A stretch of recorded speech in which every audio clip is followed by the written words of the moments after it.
یہ فرما رہے کہ وہ سرور القلب کہ دل کا خوش ہونا اللہ کے کڑوے فیصلوں پر. اللہ جو کڑوے فیصلے اپنے بندے کے لیے کرے اس پر آدمی راضی ہو، یہ ہے رضا بالقضاء.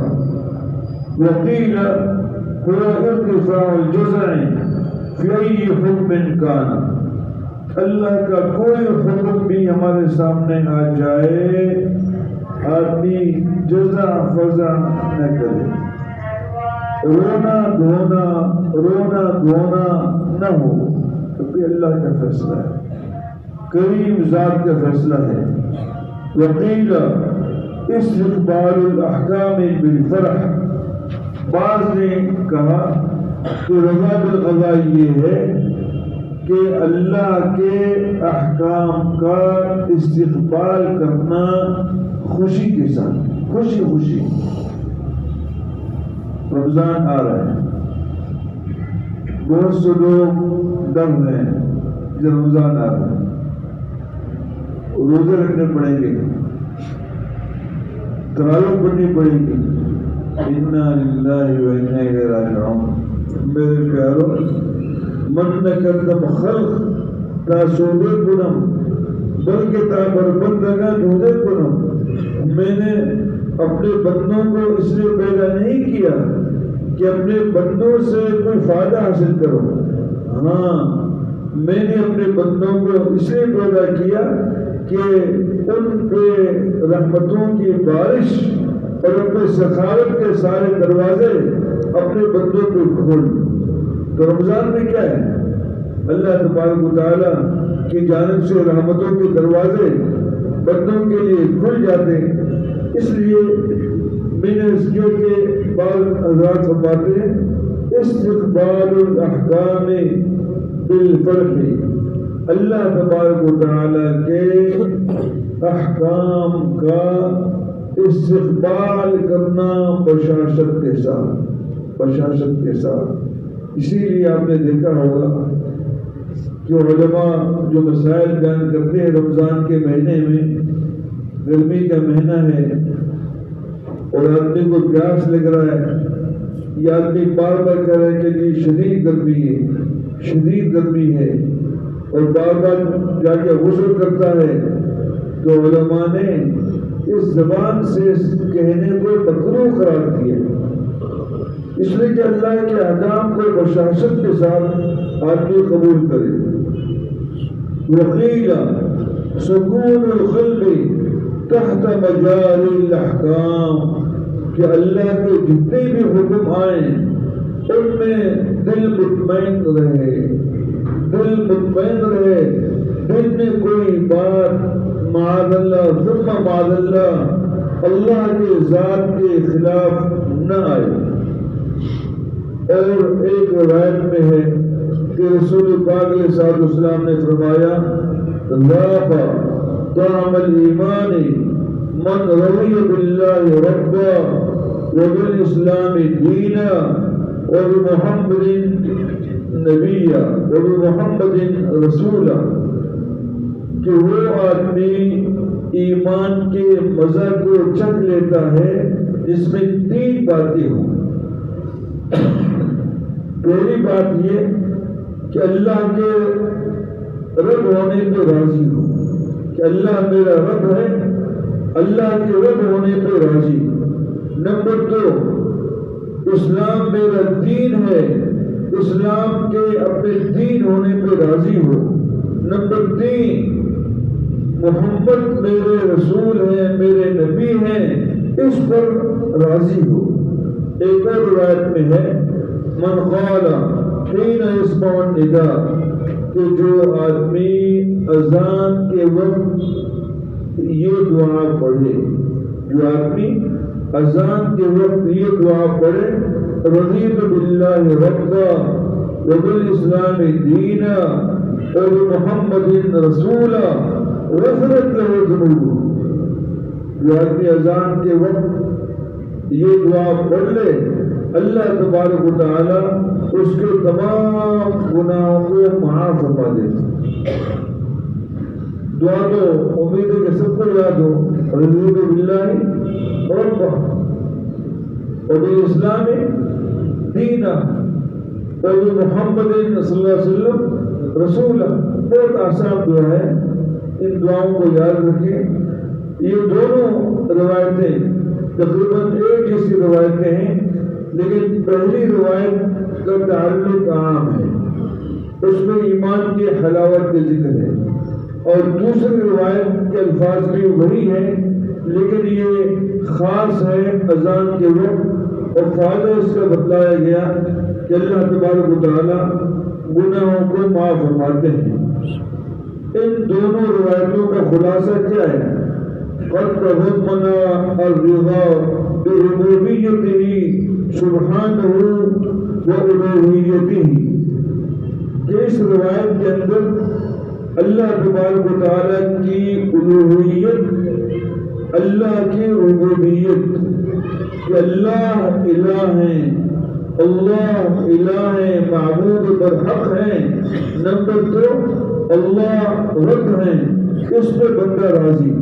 نمبر 2 والرضا برسولہ والانقیاد لہ، کہ یہ اللہ کے رسول ہونے پہ راضی اور اس کے حکموں کے ماننے پہ راضی.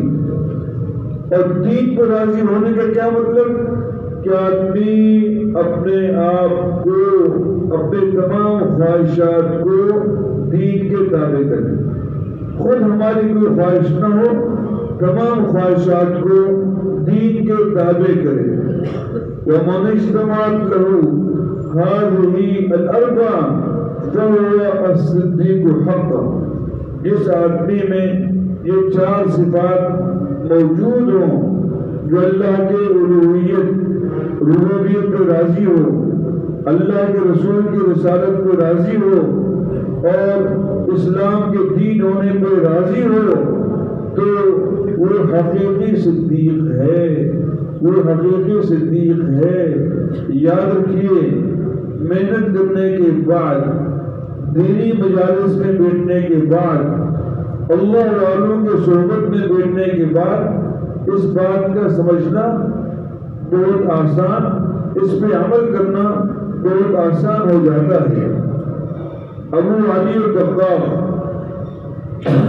رحمۃ اللہ علیہ فرماتے ہیں لیس الرضا اللہ تحس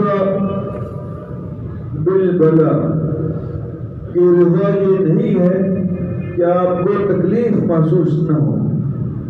پتھر لگنے کی تکلیف محسوس ہوتی ہے، پتھر لگے، خون نکلنا ایک بدیہی امر ہے. فرمائے کہ آدمی کو تکلیف کے وقت کوئی مشقت ہو، یہ رضا کے خلاف نہیں. ہاں، جب تکلیف آئے، تکلیف آنے کے بعد اللہ کے ذات پر کوئی اعتراض نہ ہو، اللہ کے ذات پر کوئی اعتراض نہ ہو. امام غزالی رحمۃ اللہ علیہ نے لکھا ہے کہ ایک حافظ قرآن فقر و فاقہ کا شکار ہوا، شدید تکلیف میں، فقر فاقہ. اس نے شکایت کی کہ اللہ، میں حافظ ہوں، حافظ قرآن ہوں، فقر و فاقہ کا شکار ہوں. رات کو جب سو گیا تو ایک آدمی آیا، کہا کہ اے حافظ قرآن، کیا یہ ممکن ہے کہ آپ کے سینے میں جو سورہ فاتحہ محفوظ ہے وہ نکال کے آپ مجھے دے دیں، اس کے بدلے میں آپ کو 1000 دینار دے دو. اس نے خواب میں کہا کہ نہ. پھر اس نے کہا کہ اے حافظ، کیا یہ ہو سکتا ہے کہ آپ کے سینے میں جو سورہ بقرہ محفوظ ہے وہ نکال کے آپ مجھے دے دیں، اس کے بدلے میں 1000 دینار آپ کو دو؟ نہ. مسلسل سورتوں کا نام، 1000 دینار کا نام لیتے رہے. اسی اسنا میں جاگ گئے، خواب سے جاگ گئے پسینوں سے شرابور تھے اور سمجھ گئے کہ اللہ نے مجھے آزمایا ہے. یہ بات آپ یاد رکھیں کہ تنبیہ کرنے کے بعد متنبہ ہونا یہ سعادت کی بات ہے، اور تنبیہ کرنے کے بعد متنبہ نہ ہونا تو حقیقت عذاب میں مبتلا ہونے والی بات ہے. حضرت حکیم الامت رحمۃ اللہ علیہ نے اس بات کو بہت پیارے انداز میں سمجھایا. حضرت فرماتے ہیں کہ رحمۃ اللہ علیہ کہ ایک آدمی کسی قریبی ملک سے دہلی میں پہنچا. دہلی ہندوستان متمدن شہر تھا، متمدن ملک تھا. وہاں جب آیا دیکھا کہ ایک مٹھائی والا بیٹھا ہوا ہے، ارد گرد مٹھائی رکھے ہوئے ہیں اور خود بھی نہیں کھا رہے، دوسرے بھی نہیں کھا رہے، مٹھائیاں پڑی ہوئی. اس نے جا کے مٹھائیوں کو کھانے شروع کیا، مٹھائی کھانی شروع کی. پھر مٹھائی کھانے کے بعد مٹھائی والے نے پولیس کو اطلاع دی. اس زمانے کی سزا یہ تھی کہ چور کو گدھے پہ سوار کیا جائے اور پیچھے ڈمڈم اور گول ہو، بچے اس کے پیچھے، اور پورے شہر میں اس کو گھمایا گیا. یہ سزا اس کو دی گئی اس زمانے کے چوروں کو جو سزا دی جاتی تھی. خیر یہ سزا کاٹنے کے بعد جب اپنے ملک میں پہنچا تو لوگوں نے پوچھا کہ ہندوستان کتنا رس، ہندوستان کیسے ملک ہے؟ تو اس نے جواب میں کہا خیر خوبص، بہت اچھا ملک ہے. حلوہ خوردن مفت، سواری خر مفت، دمدم مفت، حلوہ کھانا بھی مفت ہے اور سواری خر بھی مفت ہے، گدھے پہ سوار ہونا مفت ہے اور ڈول باجے یہ بھی مفت ہے، سب چیزیں مفت ہیں. آپ مجھے بتلائیے اس کو جو سزا دی گئی اس نے سزا کو سزا سمجھا؟ تو حضرت حکیم الامت رحمۃ اللہ علیہ فرماتے ہیں کہ تنبیہ کے بعد متنبہ ہو جانا یہ اللہ کی نعمت ہے، اور آدمی جو متنبہ نہ ہو اور سمجھ جائے کہ وہ آدمی حقیقتاً اللہ کے عذاب کے اندر مبتلا ہے. میں نے عرض کیا کہ مشقت میں، تکلیف میں مشقت کو محسوس کرنا کوئی بڑی بات نہیں ہے، لیکن مشقت میں اللہ کے ذات پر اعتراض نہ کیا جائے. قال عبد الواحد بن زید رحمۃ اللہ علیہ فرماتے ہیں کہ رضا بالقضاء باب اللہ الاعظم وجنت الدنیا، کہ اللہ کے فیصلوں پہ راضی ہونا یہ اللہ کا بہت بڑا دروازہ ہے اور دنیا کی جنت ہے. دنیا کی جنت ہے، جی دنیا کی جنت ہے. اس لیے کہ جو لوگ تقدیر کے فیصلوں پہ راضی نہیں ہوتے وہ خودکشی کر لیتے. اب دیکھیں مسلمانوں میں کیا ہے، انتقال ہو گیا، اللہ کا حکم ہے، اللہ کے حکم پہ میں راضی ہوں. 10 لاکھ کا نقصان ہوا، میں اللہ کے فیصلے پہ راضی ہوں.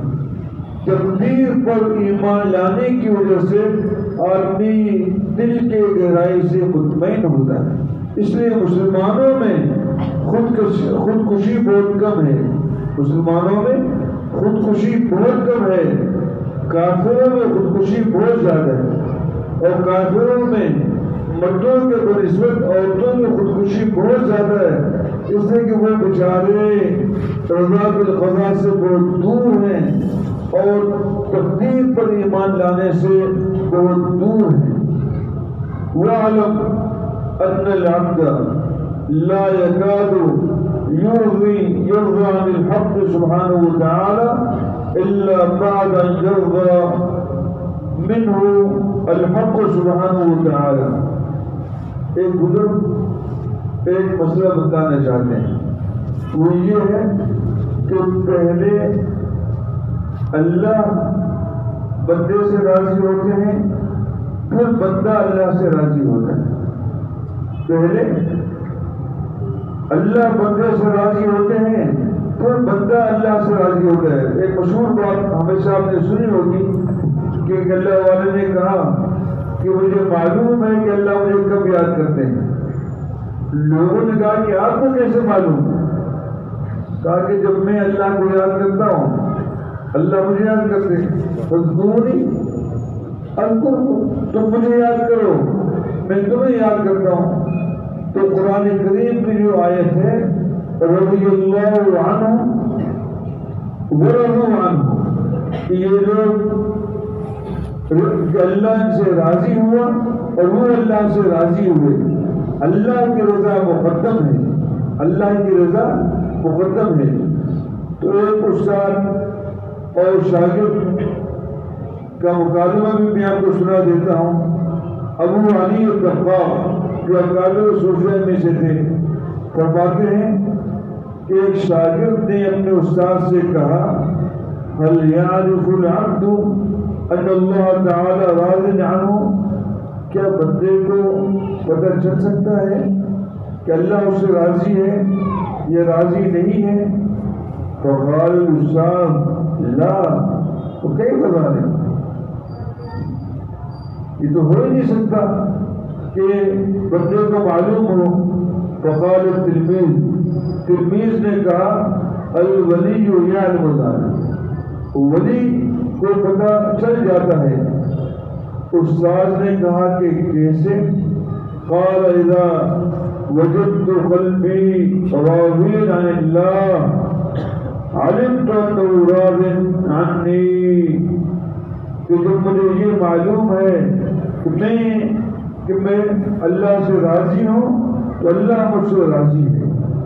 اس لیے میں ایک گزارش آپ سے کروں گا کہ ہمیشہ اس بات کا استحضار رہے کہ میں اللہ سے راضی ہوں، میں اللہ سے راضی ہوں، اللہ کے فیصلوں پہ راضی ہوں، اللہ کے فیصلوں پہ راضی ہوں۔ بار بار اس امر کا استحضار رہے۔ پھسلتا وہ ہے جس کو استحضار نہ ہو۔ ایک ساتھی نے کچھ دن پہلے مجھے فون کیا اپنے کچھ معاملات کے بارے میں نے ان کو سمجھایا تو الحمدللہ 2-3 مرتبہ فون کرنے کے بعد 2-3 مسائل ان کے حل ہو گئے۔ تو ایک ملاقات میں مجھ سے کہا کہ اصل میں میرا مسئلہ یہ ہے کہ کراچی کے کچرے میرے اندر بھرے ہوئے وہ آہستہ آہستہ نکلیں گے۔ یہ میں سمجھتا ہوں کہ توازن کی بات ہے کہ کراچی کے کچرے میرے اندر بھرے ہوئے وہ آہستہ آہستہ صاف ہوں گے۔ میں نے کہا اللہ کے بندے، آپ کو اس عمل کا جب استحضار ہے کہ کچرے پڑے ہوئے تو انشاءاللہ کچرے صاف ہو جائیں گے۔ بہت سے بڑے بڑے لوگ کہ بڑے بڑے زندگی کے ڈرم دل میں لیے بیٹھے ہیں، ان بیچاروں کو احساس تک نہیں ہے، ان کو احساس تک نہیں ہے کہ ہمارے اندر گند بڑا ہوا ہے۔ حب جاہ آپ دیکھیں، یہ حب جاہ جو ہے یہ ٹھیلے پہ بیٹھ کر فروٹ بیچنے والوں کی بیماری نہیں ہے، یہ گدھے پہ سواری کرنے والوں کی بیماری نہیں ہے۔ حب جاہ ہے اکابر علماء صالحین بڑے لوگوں کی بیماری ہے۔ جی پتہ اس وقت چلتا ہے جب ٹکراؤ ہو، اشتہار پہ نام آیا کہ میرا جو نام ہے چھوٹے اشتہار چھوٹے دائرے میں کیوں دیا ہوا ہے؟ مہمان خصوصی تو میں ہوں، میرا نام درمیان میں بڑے دائرے میں آنا چاہیے۔ تو میں عرض کرنا چاہتا ہوں جب آدمی کو استحضار استحضار کی برکت سے آدمی پھسلنوں سے محفوظ ہوتا ہے۔ آپ کو معلوم ہے چھلکے پڑے ہوئے، کیلے کے چھلکے پڑے ہوئے، آپ آنکھ بند کر کے اس میں چلیں گے؟ اور سوچ سمجھ کے کہ آپ کے پاؤں کسی چھلکے پہ نہ پڑے۔ یہ دریا سندھ کے ساتھ جو مٹی ہوتی ہے، آدمی پاؤں رکھے سیدھا 1 منٹ میں آدمی دریا کے اندر چلا جائے تو وہاں آدمی آنکھ بند کر کے نہیں چلتا. ہاں جو غافل ہیں تو کنارے سے دریا کے اندر ڈوب جاتے ہیں.